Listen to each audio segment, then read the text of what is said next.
Sebenarnya kan, Pa, apa yang jadi kat rumah ni semuanya saya tahu.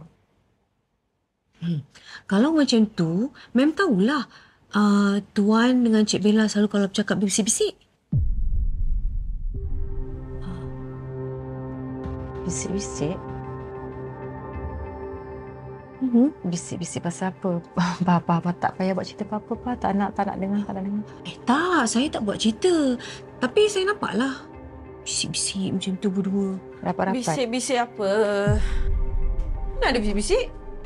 Tuan cakap pun pasal mak. Tak baik tau buat fitnah. Ish. Bella, Hmm? fitnah ke tak fitnah ke sekarang ni? Rasanya tak manis kot kalau kita mengending-ending mengadu domba dengan suami orang. Kan? Mana ada mengending? Tak ada. Walaupun saya tahu awak dah tak ada apa-apa dengan Adam. Hormat orang boleh? Macam mana Mariam tahu yang pasal Bella dengan Adam ni? Tak payahlah Bella tahu. Yang penting, jaga batas ya.